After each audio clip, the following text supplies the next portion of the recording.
She woke up on the cold pavement, blood mixing with rain, and the echo of his name still burning on her lips. Giovanni Moretti. The man everyone feared, except the woman he'd sworn to protect. What began as violence in a dark alley turned into a dangerous bond between a housemaid and the most powerful man in Manhattan's shadows. A love forged in pain, tested by loyalty and sealed with forbidden desire. Before we begin, if you believe that love born in darkness can still lead to freedom, make sure to subscribe. It's free and helps us share more stories from Desire Tales. I had been invisible for 8 months, and that was the truth of working in a house like Giovanni Moretti's. You learn to move through the mansion like air, present but unseen. My hands polished surfaces that gleamed beneath chandeliers I could never afford, folded towels softer than anything I had ever slept on, and arranged flowers that cost more than my weekly groceries. The mansion stretched across 3 magnificent floors of Manhattan luxury marble corridors, dark walnut doors, and towering windows that looked down upon a city I could barely afford to live in. And at the center of this silent empire was Giovanni Moretti himself, a shadow I had learned to predict. I knew the rhythm of his footsteps on the stairs, each one measured and deliberate, warning me to be elsewhere. I caught glimpses of him through open doorways. Dark hair immaculately styled, suits tailored so perfectly they looked born on his body, and eyes the color of aged whiskey, eyes that never quite landed on me. He held meetings in his study with men who spoke in low, cautious voices and always left through the side doors. My job came afterward, clearing away ashtrays that smelled of Cuban cigars, collecting glasses still wet with liquor, and never asking questions. That wasn't my role. My role was to disappear. The only light in this carefully muted existence was Brittany, my younger sister, 23, bright and alive in ways I'd long forgotten. She worked in the kitchen, her laughter carrying through the corridors like something defiant. She made breakfasts that smelled like comfort and dinners that looked like art. Every evening when our shifts ended, we rode the subway back to our cramped Bronx apartment, 2 bedrooms, thin walls, and neighbors who argued at 3 a.m. But it was ours. Rented, barely afforded, yet ours. I took every extra shift offered. I had no choice. $47,000 in medical debt doesn't disappear on its own. My mother had died 2 years ago, cancer that devoured her body and our savings at the same time. Even after her funeral, the bills kept coming. I'd signed payment plans that would haunt me well into my 30s, accepted interest rates that should have been criminal, and learned to survive on cheap coffee and cheaper hope. So I cleaned. I folded. Polished. I accepted overtime without complaint. That Thursday night, the old grandfather clock in the main hall chimed 10 times as I finished wiping the last length of the banister. My shoulders ached from scrubbing tile grout in the 3rd-floor bathroom. My lower back throbbed as I bent to collect the cleaning caddy. Outside, October in New York had already brought early darkness.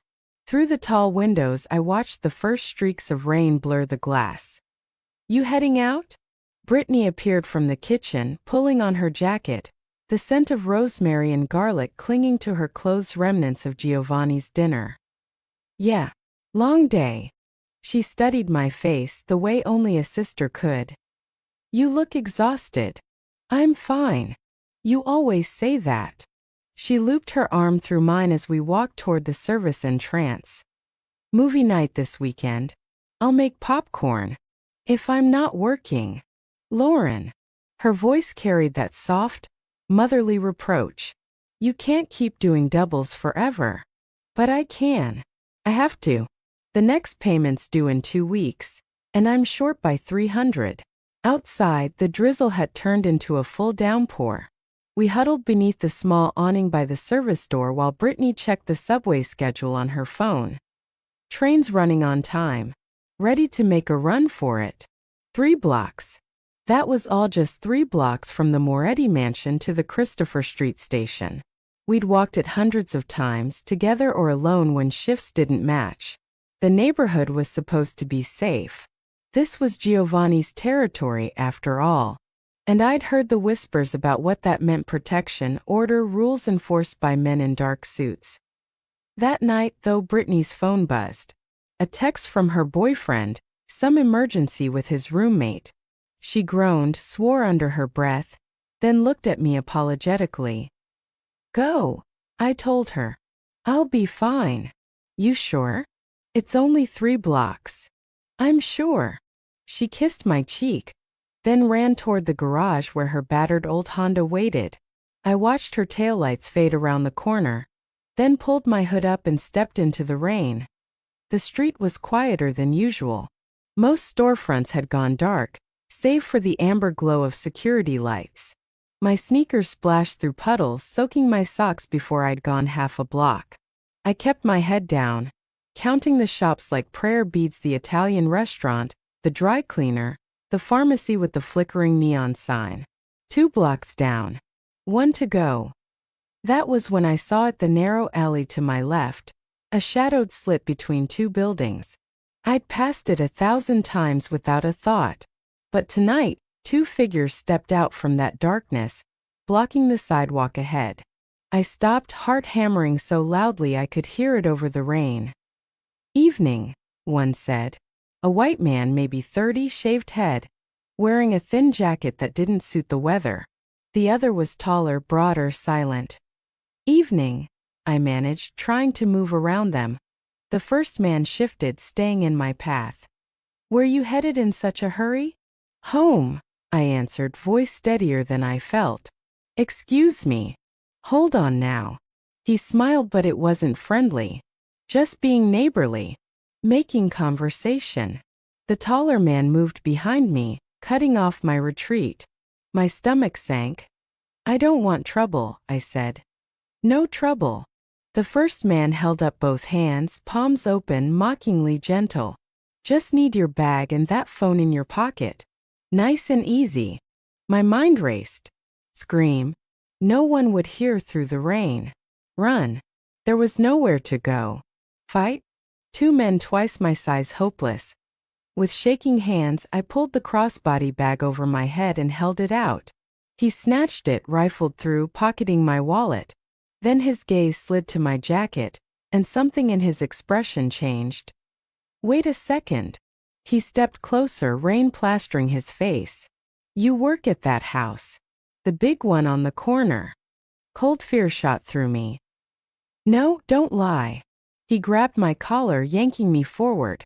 I've seen that logo before. You work for the Italian, don't you?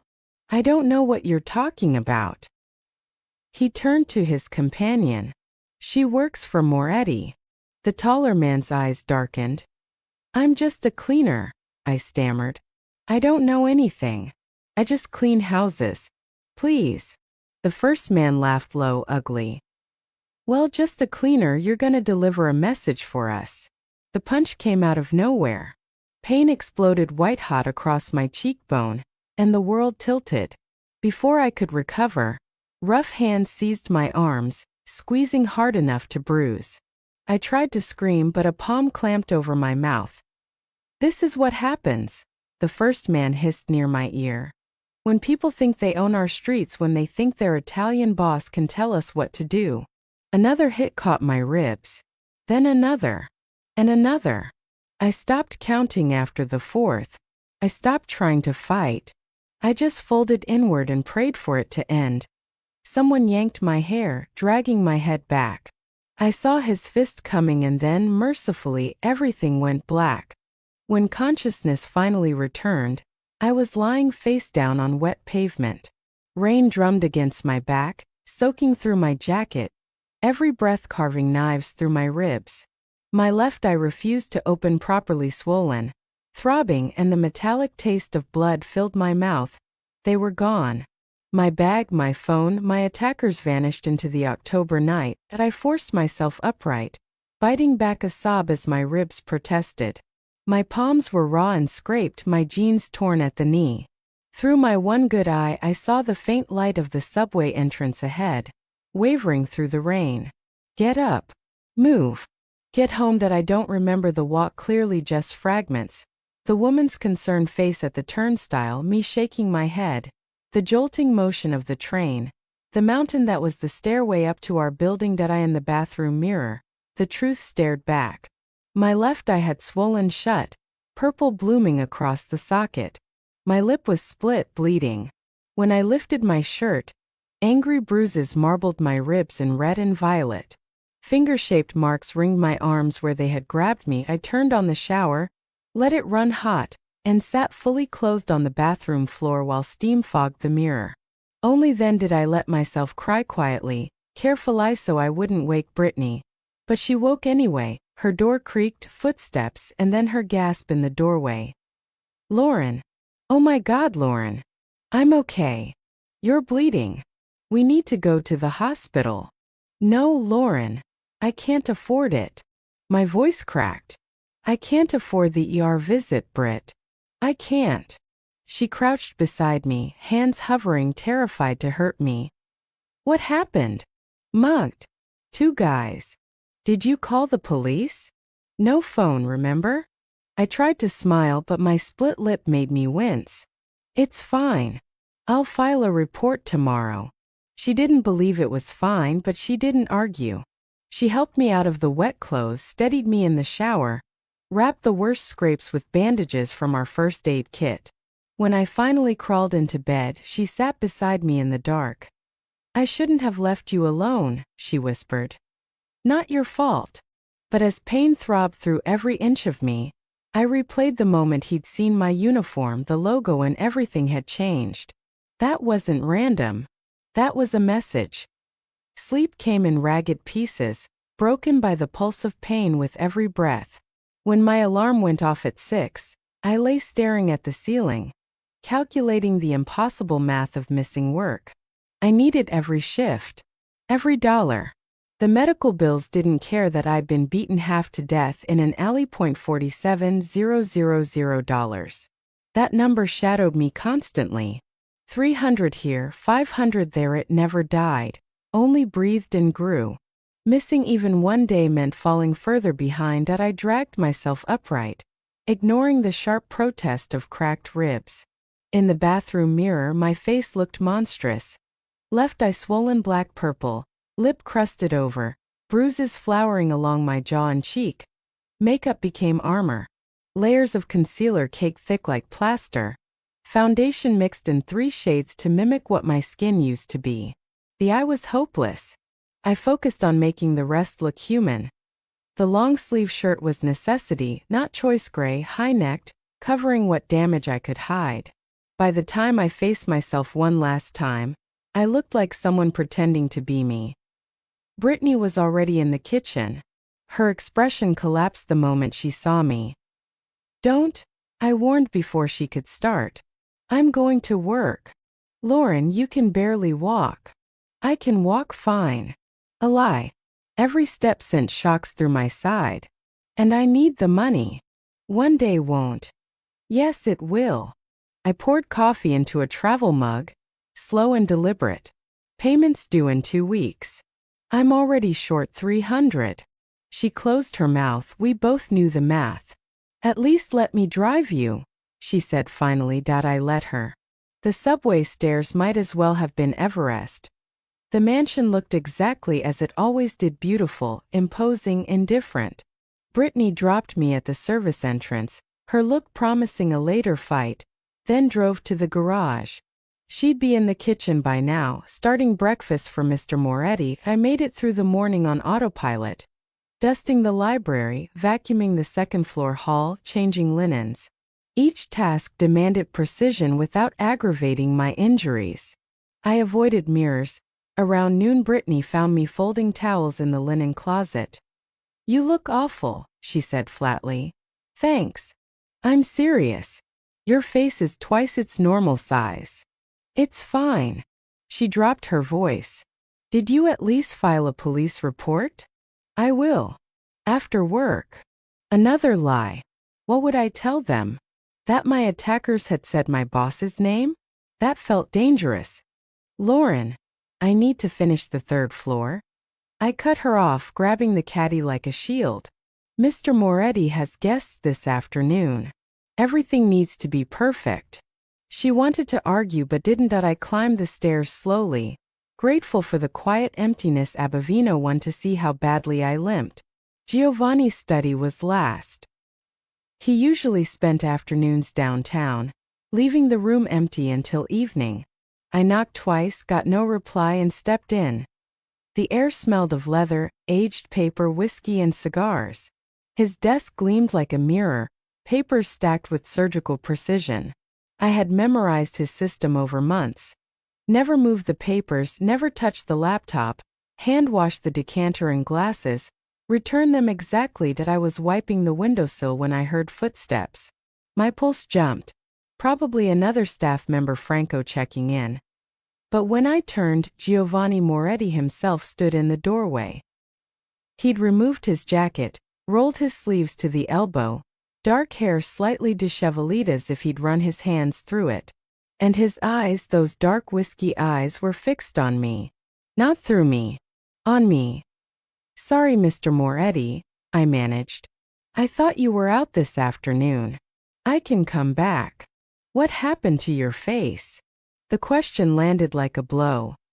"I fell," I said, the lie I'd rehearsed. "Subway stairs. They get slippery when it rains." He didn't move. Didn't blink. Just watched me with an intensity that prickled down my spine. Then he closed the door behind him softly, but the sound felt intimate, final. "Look at me." Not quite a command, not quite a request, something between the two. My head lifted before I decided to obey. He studied the bruises, the swelling, the lip that makeup couldn't hide. His expression didn't change, but the muscles in his jaw tightened once. He crossed the distance in 3 slow steps. Close enough for me to smell cedar and something darker, expensive.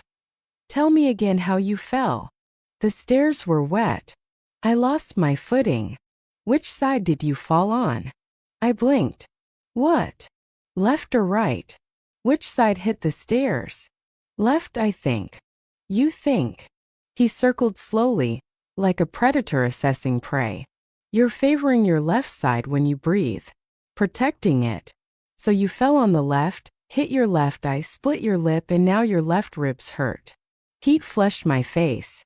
"Yes. That's a very consistent fall." He stopped in front of me again. "Show me your arms." "Mr. Moretti." "Show me." Hands trembling, I set down the cloth. He was my employer. I couldn't refuse. Didn't even want to. Not really. That I rolled up my right sleeve first. A few scrapes, nothing more. Then the left. The bruises there told their own story. Finger marks, purple and yellow and red, circling my upper arm like a chain. Giovanni stared for a long moment. When he spoke, his voice dropped to something cold and deadly. "Who did this to you?" "I told you." "Don't." The word cracked like a whip. "Don't lie to me again, Lauren. Those are not from a fall. Someone grabbed you. Held you. Where did this happen?" He said my name. I hadn't known he even knew it. 8 months of invisibility, and he'd known all along. 3 blocks from here," I whispered. "Thursday night. Walking to the subway." "What did they take?" "My bag. Phone. Wallet. And then—" I couldn't finish. Couldn't name the rest. "And then," he pressed, quieter now but no less dangerous. "They saw my uniform," I whispered. "Asked if I worked for you. I said no, but they didn't believe me. They said—" My throat closed. "They said it was a message." Silence filled the room, thick and dangerous. His jaw tightened barely. Then he reached for the phone on his desk, pressing a button. "Franco. My office. Now." "Mr. Moretti, please, I don't want to cause trouble." "Sit down." "I don't want sit down." It wasn't anger. It was authority so absolute it left no room for argument. That I sank into one of the leather chairs, feeling small and exposed. Giovanni stood behind his desk, one hand braced on the wood, eyes unfocused, calculating something invisible. Minutes later, Franco entered, a man in his late 30s, silver threading dark hair, eyes sharp and unreadable. He took one look at me and went still. 3 blocks from here," Giovanni said without preamble. "Thursday night. 2 men. They saw her uniform and decided to send a message." Franco's expression hardened to stone. "Where exactly?" Between the dry cleaner and the pharmacy, I said quietly. Around 10:15. We have cameras there. I'll pull the footage. He looked at me again, eyes softening a fraction. Can you describe them? I did.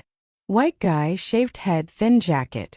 Taller companion, broader, never spoke. Cole, Franco muttered. Sounds like Darren Cole. Works for the Albanians. Giovanni's hand curled into a fist. Find him. Find them both. I want them here by midnight.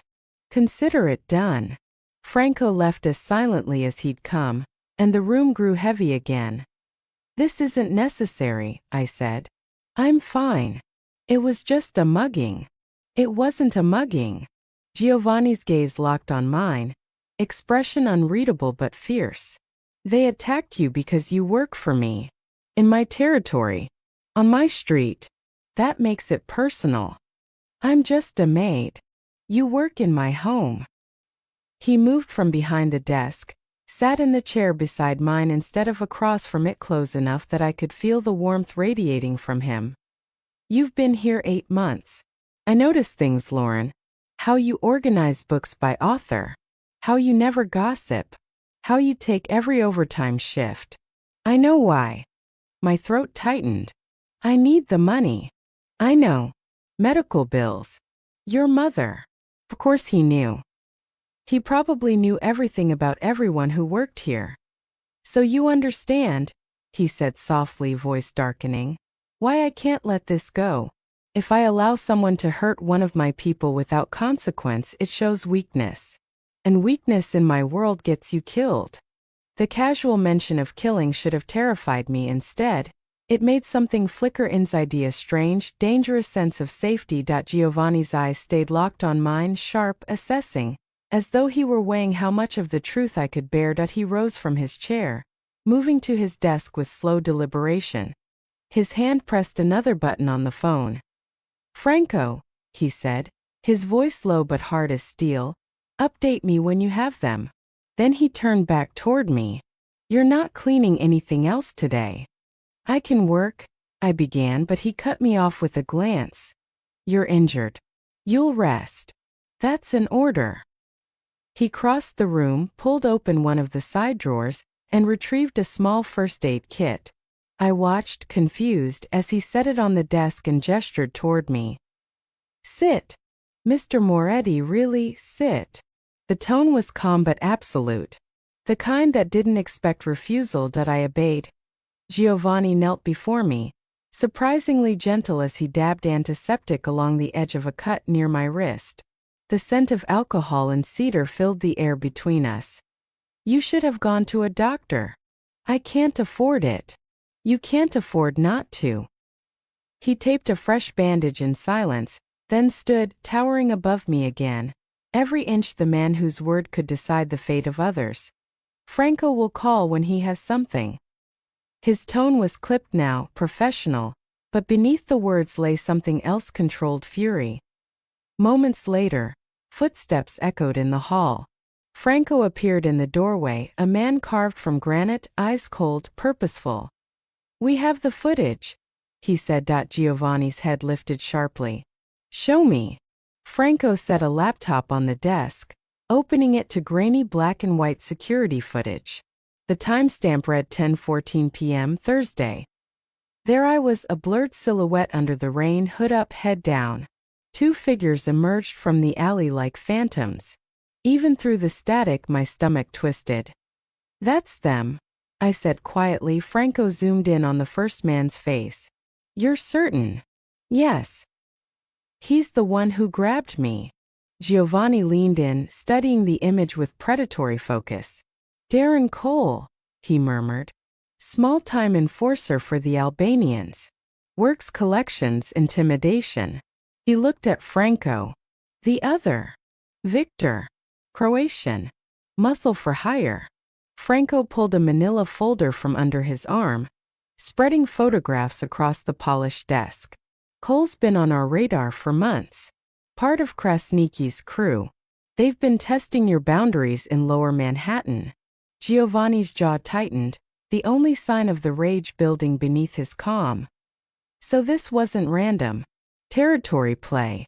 Exactly, Franco confirmed as I sat frozen, listening to them discuss violence and boundaries as if they were analyzing a chessboard. My head spun. What will you do? I asked before I could stop myself. Both men turned to look at me. Giovanni's expression softened a fraction. Find them. Bring them here. Make it clear that touching anyone under my protection has consequences. You don't have to do this because of me, I whispered. I'm nobody. Just someone who cleans your house. Giovanni stepped closer, closing the distance between us until I could feel his warmth, smell the faint cologne that clung to his shirt.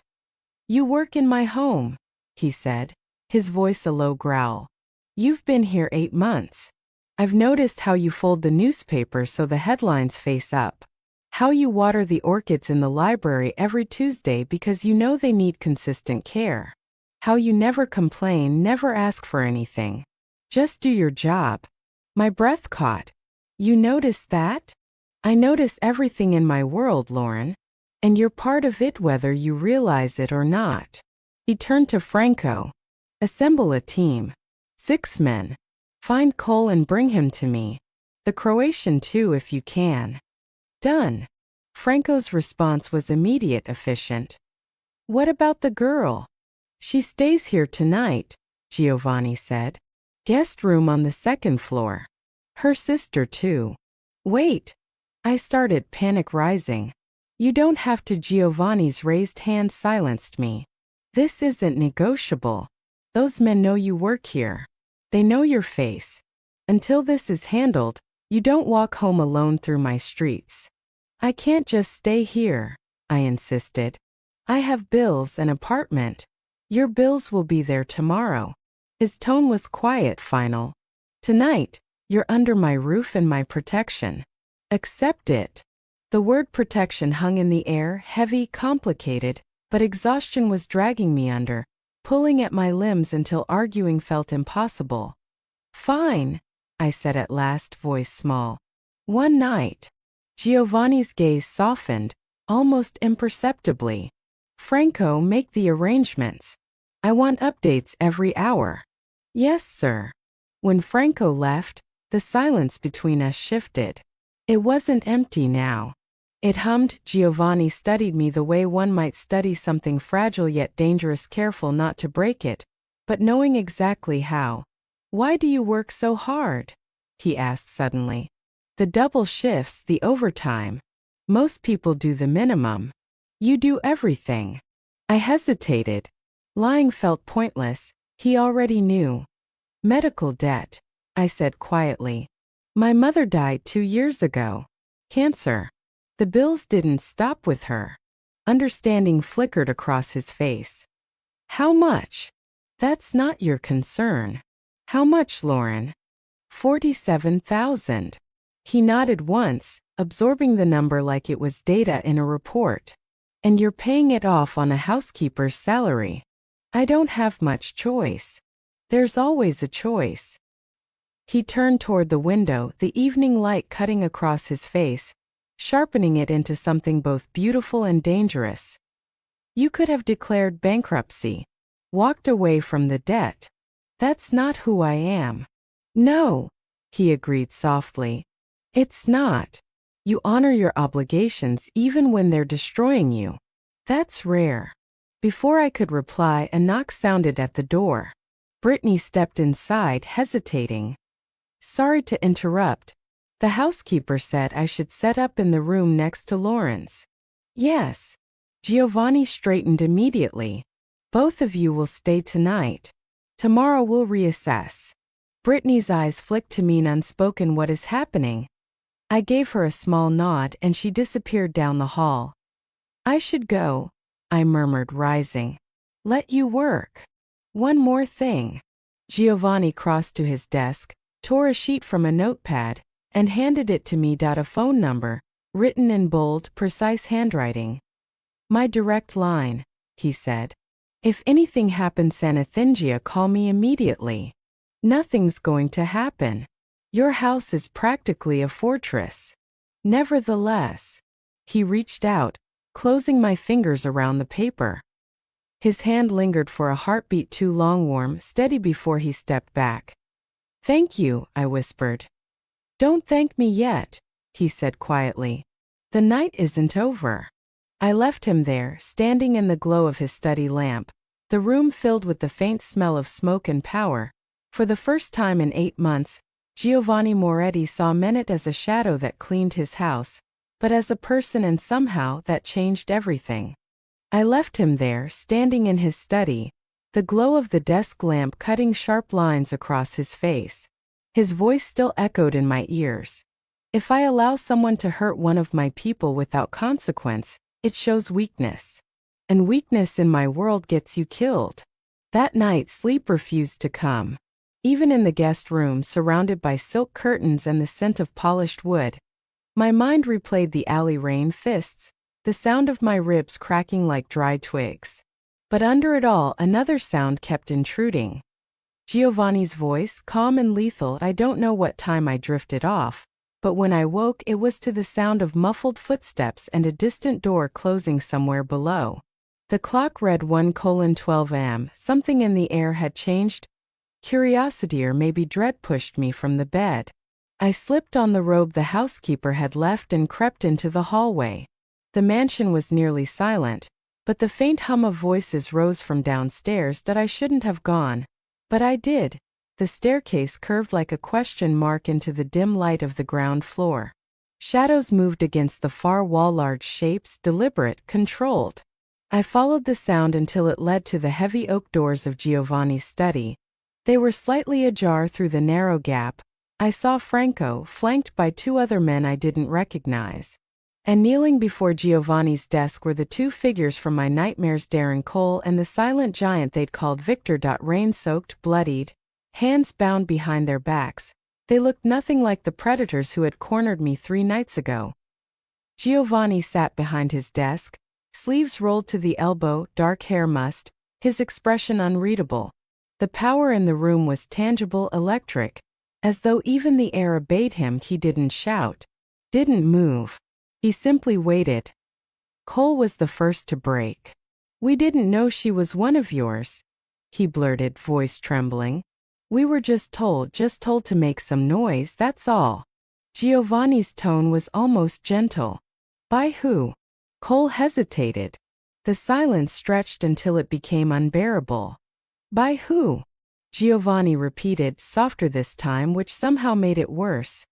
Krasniki, Cole whispered. He said to send a message. Said you were taking too much, that your people needed reminding who runs the South End.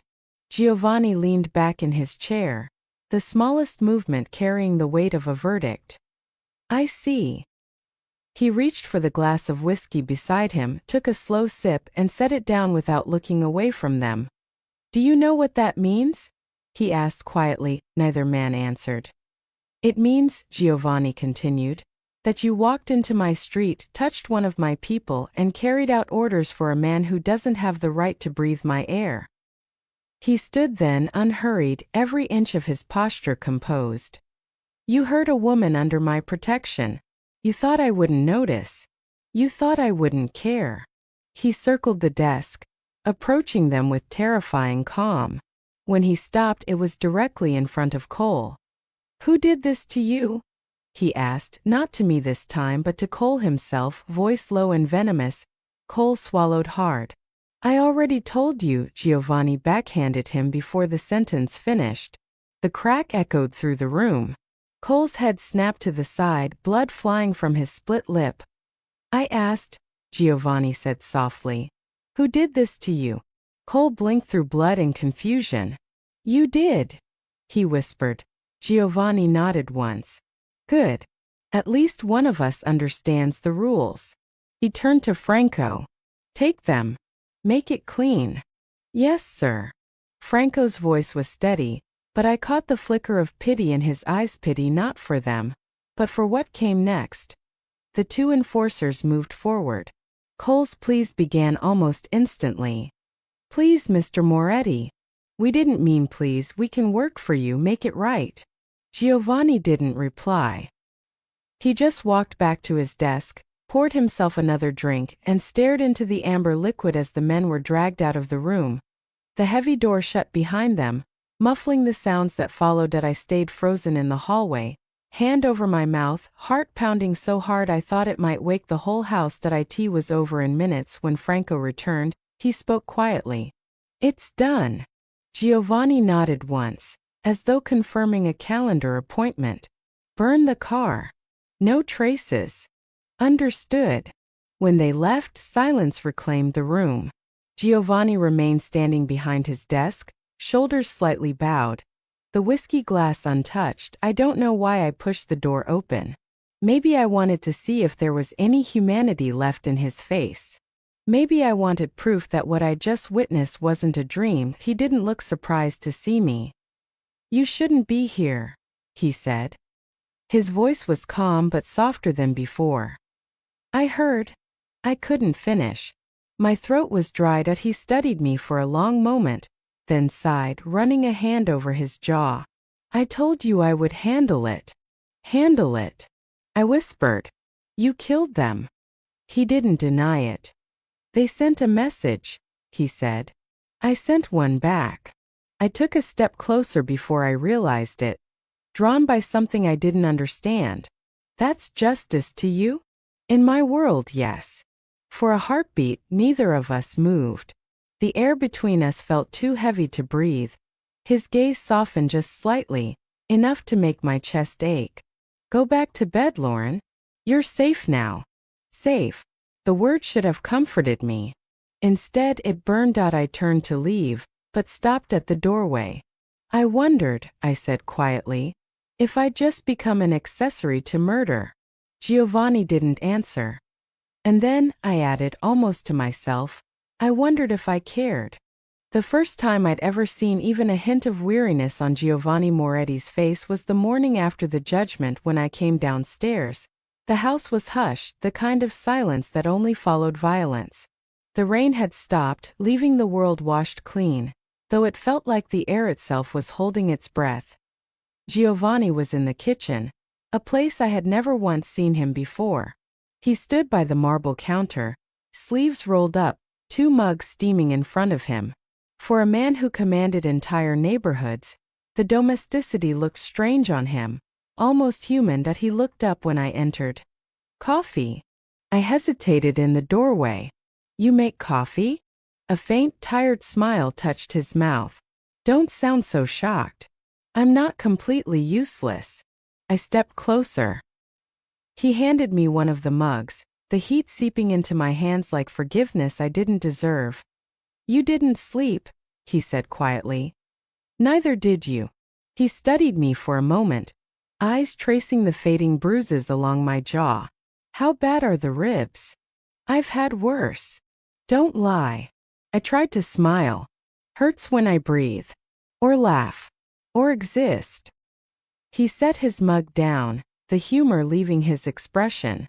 "You're going to a doctor today." "I can't afford," he cut me off with a look. "You're not paying for it. Dr. Caruso will meet us at his office in an hour." I blinked. "You already made an appointment?" "I did," he said simply. "You can argue in the car." The drive was silent. The city passed in blurs of gray and gold, the morning traffic crawling along wet streets. Giovanni sat beside me in the back seat, his presence filling the space even when he said nothing. The clinic, Dr. Caruso, a compact man with quick eyes, ushered me inside. X-rays, gentle prodding, questions I answered through clenched teeth. Giovanni waited outside the exam room, pacing like a man unused to helplessness.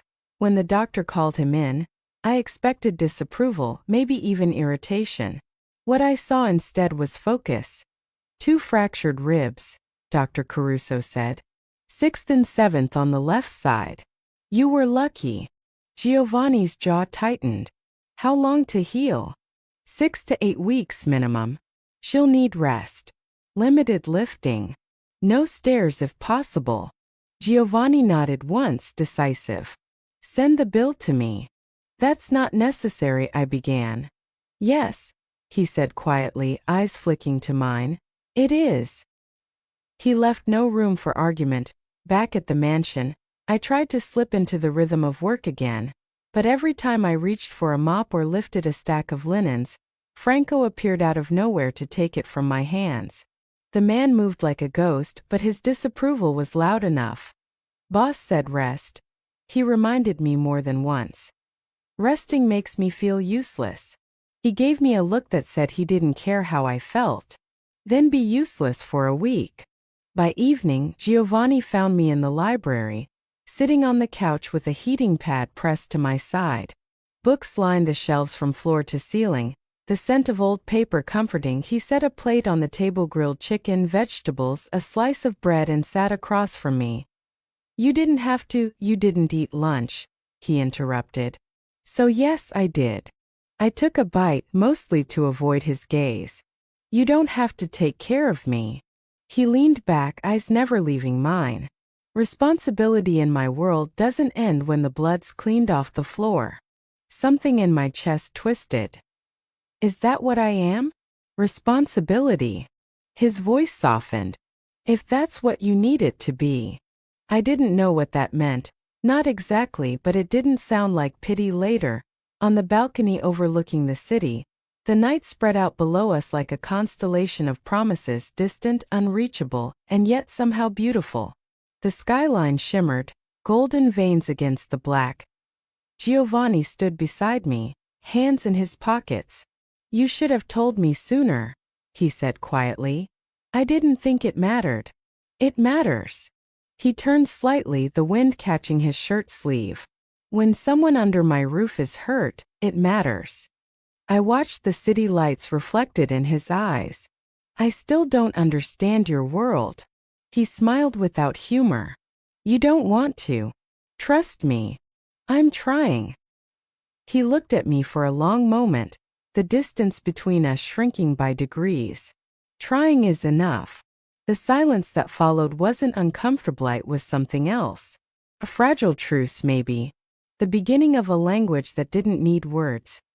Finally, he said, you'll stay here until you're healed. I'll make arrangements for your sister too. Arrangements? He nodded.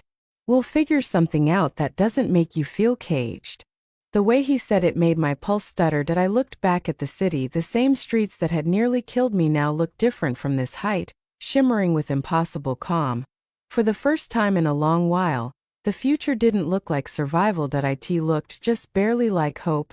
And below, the city spread out like a glittering promise. Giovanni's promise still lingered in my mind. We'll figure something out that doesn't make you feel caged. But safety, I learned, came with its own kind of confinement. A week passed.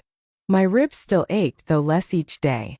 I could breathe again without flinching, move without feeling like I'd splinter apart. Franco's men lingered outside the mansion, quiet and efficient. Whenever I looked out from the upstairs balcony, there was always a car parked by the curb, engine running, unseen eyes watching the street. The neighborhood had grown quieter since that night. Too quiet. No graffiti, no strange cars idling, no threats disguised as chance encounters. Word had spread. Moretti's territory was not to be touched. Giovanni never spoke about what happened to Darren, Cole, and Victor again. But silence could be louder than confession. He was busier now, meetings, phone calls, long hours behind closed doors, but somehow, he always appeared in the moments that mattered. A hand on the small of my back when I winced. A new book left on the nightstand. Fresh lilies in the vase by my BIT wasn't just protection anymore. It was a tension point. One afternoon, I found him in the library. The room smelled of leather and faint cigar smoke, the last of the sun filtering through the tall windows.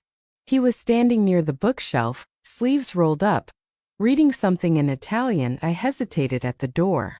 Am I interrupting? He looked up, and the way his gaze softened made my pulse skip. No. I was waiting for you. For me. He nodded, closing the book with deliberate care. Franco told me you tried to carry the laundry downstairs yesterday. I folded my arms. You told him to watch me? I told him to make sure you don't do anything stupid while your ribs are still healing. I exhaled, half frustrated, half amused. You don't have to protect me every second. His expression didn't change. I disagree. The air between us shifted, dense, charged. I could feel it, that subtle pull I'd been pretending not to notice for days. He walked toward me, each step slow and deliberate, until the distance between us dissolved. His eyes met mine, unwavering. You think protection is about control, he said quietly. It's not. It's about responsibility. Responsibility, I repeated, tasting the word. You keep saying that like it means something more than it should. For me it does. Something in his voice made my chest tighten, that I dropped my gaze, unable to hold his stare any longer. Giovanni. Lauren, he interrupted softly. My name on his lips sounded like something between a prayer and a promise. He reached out, fingertips brushing a strand of hair from my face, the touch feather-light. My breath caught. For a moment neither of us moved. The silence was alive with what we didn't say. Then, as if pulled by gravity itself, he leaned in. The first touch of his lips was tentative, restrained, testing the border between forbidden and inevitable. But when I didn't pull away, the restraint broke. The kiss deepened, slow and certain, his hand sliding to the back of my neck. It was nothing like I expected. No demand. No conquest. Just heat and ache, and something frighteningly gentle. When we finally broke apart, I realized my hands were gripping his shirt. I let go slowly, dizzy, unsure where to look. I'm sorry, I whispered. He shook his head once. Don't be. I didn't mean for. You don't have to explain. But I wanted to. Needed to. You're my boss. His lips curved, faintly amused. I'm aware. That's not. I know what it is, he said softly. And I also know I've wanted to do that since the night you told me what happened. My heartbeat stuttered. That's not fair. He smiled, small, dangerous, tender. Life rarely is. The shrill buzz of his phone shattered the moment. He turned away, answering in Italian, voice clipped and cold. I stepped back, steadying myself, pretending to study the shelves. When he hung up, the warmth that had filled the room moments ago was gone, replaced by the sharp scent of danger. Problem? I asked quietly. He didn't answer immediately. There's movement on the docks, he said finally. Krasniki's men. They're testing again. My stomach tightened. What does that mean? It means, he said, buttoning his cuff with mechanical precision, that your safety is worth starting a war over. The words sent a chill through Menet because they were threatening, but because he meant them. He looked back once before leaving the room. Stay inside. Don't go anywhere without Franco. The door closed behind him, the echo lingering like an aftershock. That night, I sat with Brittany in the guest room, the glow from the bedside lamp soft against her face. She was scrolling through her phone, half distracted, half worried. So, she said finally, looking up. You and the boss. Should I be asking what that was about? I stared down at my hands. You shouldn't ask anything. Too late. She smirked, but it didn't reach her eyes. Lauren, this is dangerous. I know. He's not just rich. He's him. You get that, right? I get it. Then why? Because, I said softly, I'm tired of being invisible. Brittany's face softened. You were never invisible to me. I know. But I was to everyone else. Silence settled, broken only by the faint hum of the city beyond the windows. Just be careful, she said finally. I will. But we both knew care had nothing to do with what was already happening. When the lights went out, I lay awake long after Brittany's breathing steadied. Somewhere beyond the mansion's gates, men were preparing for violence. Inside, another kind of danger had already taken root, and as I replayed the feel of Giovanni's hands, the sound of his voice, one truth pulsed through me like a heartbeat. Nothing about this was simple anymore. It wasn't just protection. It wasn't even just desire. It was the beginning of everything I'd spent my life avoiding. Something real enough to ruin us both. The days following that first kiss blurred into something I'd never known before. Something forbidden yet strangely tender. It began with stolen moments. A brush of his hand when we passed in the hallway. A quiet good morning that carried too much meaning. And then, when the staff were gone and the house fell into silence, Giovanni would find me. Sometimes it was the library, sometimes the kitchen, sometimes an unused sitting room where the moonlight spilled through the windows like liquid silver. He'd pull me close, kiss me until the rest of the world disappeared, until logic and fear and reason ceased to exist. We talked in hushed voices about everything and nothing. His childhood in Naples before his family immigrated. My mother's illness. The impossible weight of inheriting empires neither of us had asked for. Each night left me more entangled. Not trapped, not coerced, but chosen. 3 weeks after the attack, my body had nearly healed. The bruises faded to faint yellow shadows. The ribs still tender but no longer screaming with every breath.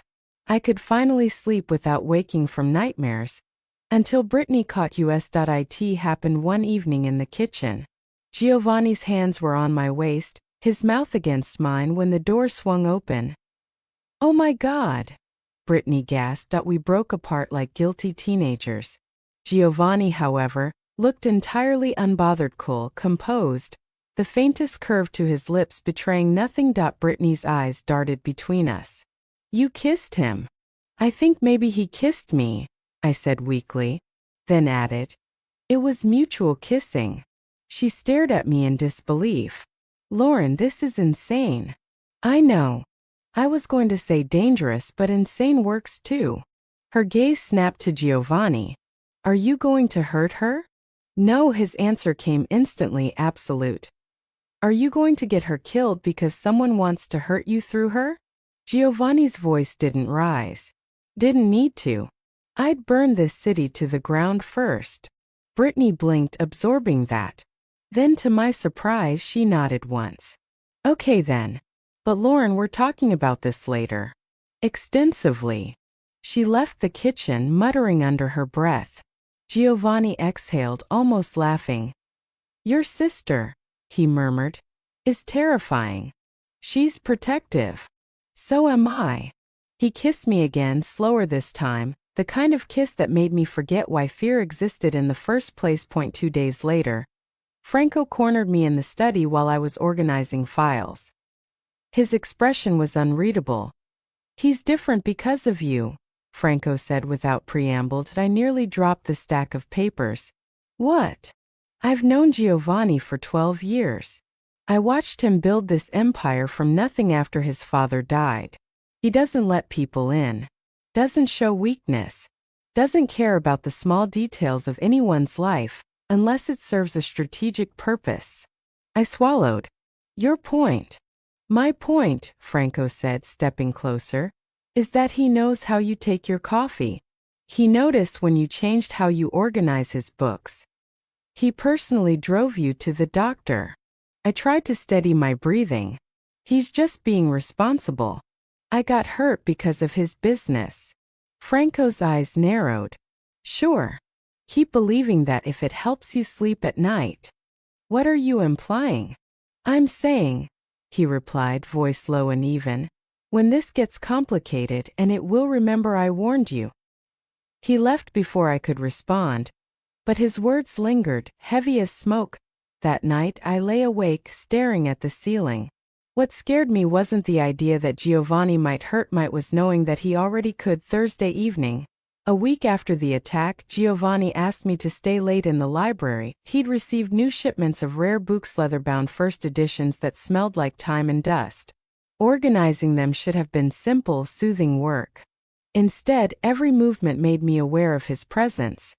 "You organize them chronologically," he said, coming to stand beside me. "It made sense," I replied. "You can track how the author's writing evolved. Most people would have done alphabetical. I'm not most people."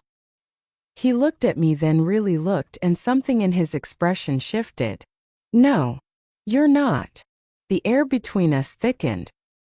He stepped closer, close enough that I could smell cedar and faint smoke.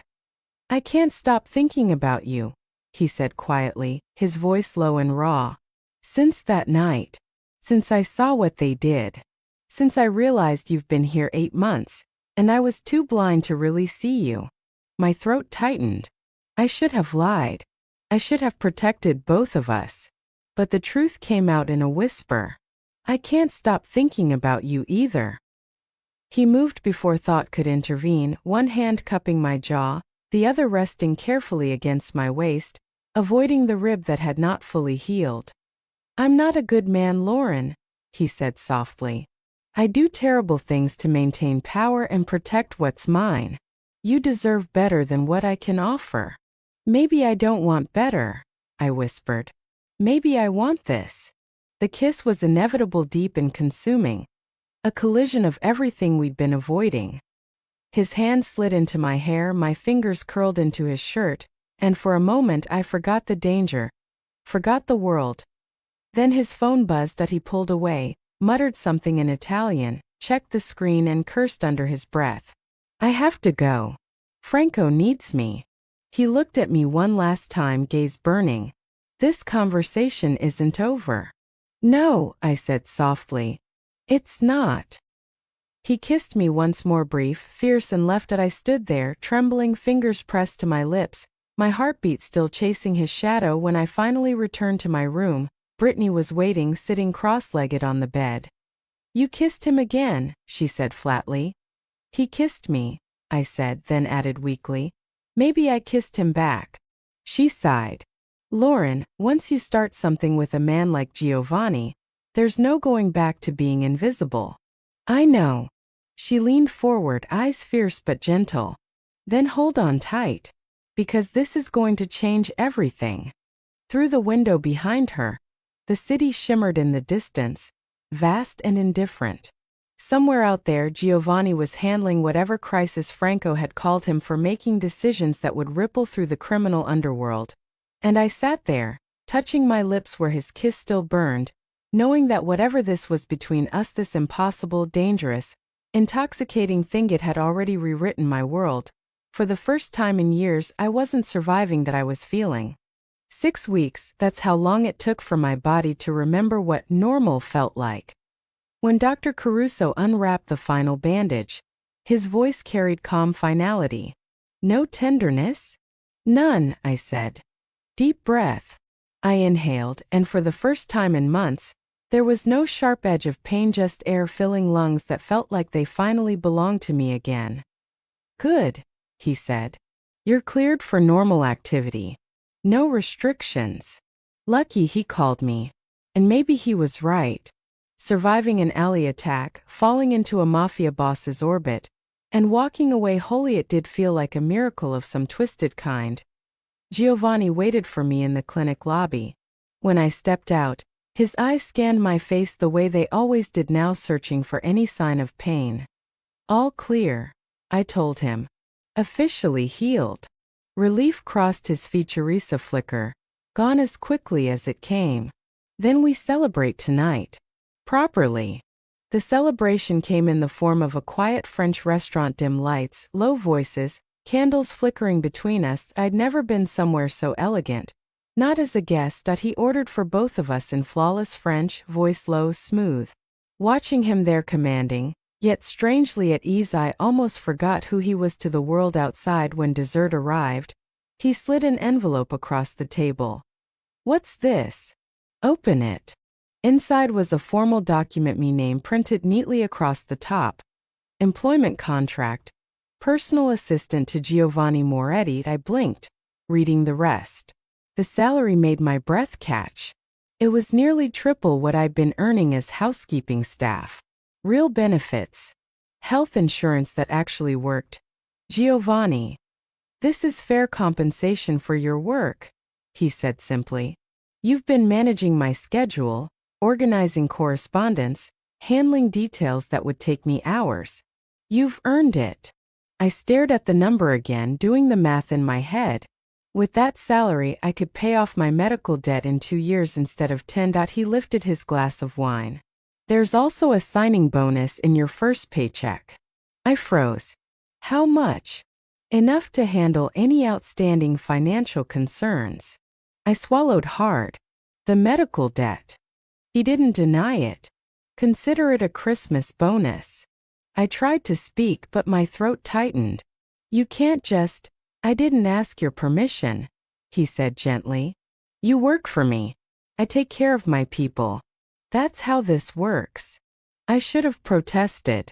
Should have said something about independence or pride. But all that came out was a whisper. Thank you. Don't thank me, he said, voice soft. Just keep being exactly who you are. The following week, when the deposit hit my account, I stared at the screen until my vision blurred. $47,000 gone. The number that had haunted me for 2 years vanished in a single transfer. I cried into Brittany's shoulder for 20 minutes straight. She just held me, murmuring, "He paid off your mother's debt. Giovanni Moretti, crime boss, paid off your dead mother's cancer debt." I know, I sobbed. It's insane. I know that too. When I finally stopped crying, I felt lighter. For the first time since Mom died, I could breathe without guilt chasing every inhale. Our lives settled into a rhythm, fragile, but real. 3 nights a week, I stayed at the mansion. The rest, I slept in the apartment with Brittany. It wasn't a secret anymore, not really. People whispered. Some looked at me differently. But no one dared question Giovanni's choices. He gave me access to his private spaces, his thoughts, his vulnerabilities. In return, I gave him honesty and boundaries. The underworld noticed. Whispers spread. Moretti has a woman. Not a mistress. Not a distraction. Something else entirely. Someone who could calm him, balance him, make him hesitate before drawing blood. And maybe that was why, when Franco brought the news, Giovanni didn't react the way anyone expected. "Krasniki's dead," Franco said one afternoon, stepping into the study. I looked up from the papers I'd been sorting. What? Internal war. His nephew made a move for leadership. It got bloody. Krasniki didn't survive. His whole territory is open. Giovanni was silent for a moment. Then, "No," Franco blinked. "No. We're not expanding. Giovanni Queens is open. You could double your. Our territory is stable, profitable, manageable." Giovanni interrupted, his voice even. "Taking Queens would stretch resources and create new enemies. I'd rather have what I can protect than grasp for everything I might lose." Franco studied him, then nodded once and left. When the door closed, Giovanni looked at me. "That was because of me," I said quietly. He smiled faintly. "That was because I'm tired of building empires at the expense of having a life." He crossed to me, cupped my face with both hands. "You made me realize I can choose differently. Choose what matters." "And what matters?" I whispered. "You," he said simply. "This. Keeping what I have instead of always wanting more." That night, Brittany and I had dinner the way we used to tie takeout, straight from the cartons, sitting cross-legged on the couch. "So," she said between bites, "you're really doing this. The Mafia boss thing." "The Mafia boss thing?" I repeated with a smile. "Are you happy?" I didn't even have to think. "Yes. Surprisingly, genuinely happy." "And you feel safe?" I paused, then nodded. "Safer than I have in years." She smiled, small but real. "Then I'm happy for you. Worried but happy." "Thank you," I said softly, "for not making me choose between him and you. You're my sister," she said. "I support you even when you make questionable life choices involving dangerous criminals." We laughed, and for a moment it felt like the world might actually be okay. 2 mornings later, Giovanni woke me before dawn. "Come with me," he said quietly. We walked barefoot through the sleeping mansion, past marble halls and quiet rooms, until we reached the terrace overlooking the city. The horizon was just beginning to blush with light. "I want to show you something," he said. He gestured toward the city stretching below us. This is what I see every morning: power, territory, an empire my grandfather started, my father built, and I've spent 12 years maintaining. It's beautiful, I said. It's a responsibility. He turned to face me, eyes shadowed by dawnlight. For years, that's all it was: duty, obligation, the weight of 200 families depending on me. Then you walked into my life wearing a gray uniform, hiding bruises you didn't deserve. And suddenly the city looked different. My throat tightened. Different how? Worth protecting for different reasons, he said softly.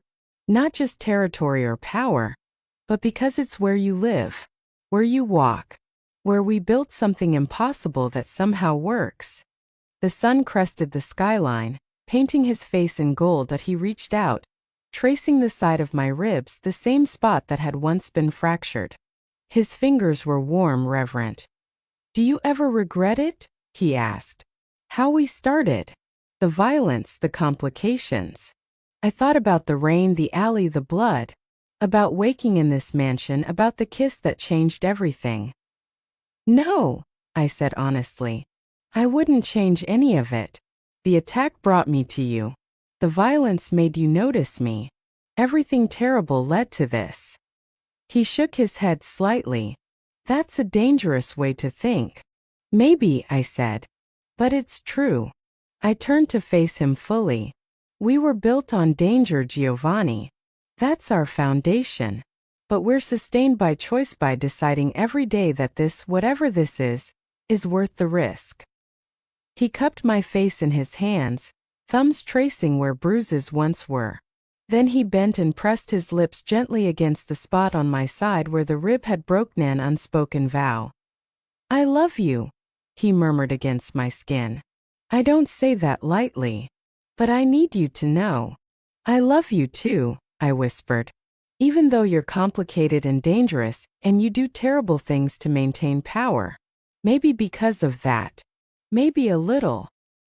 He laughed softly, arms circling me from behind as we looked out over the city. Below us, Manhattan pulsed with life, gold and steel and smoke and endless possibility. His world would always carry risk, mine would always be complicated by association. But standing there, in dawnlight, wrapped in his arms, I realized something simple and profound. I had stopped surviving, that I had started living, and somehow, impossibly, in a mansion I'd only meant to clean, I'd found the kind of love that rewrites everything. Which moment in this story made your heartacre believe in love again? Share your thoughts in the comments below, and don't forget to subscribe for more passionate, emotional stories from Desire Tales.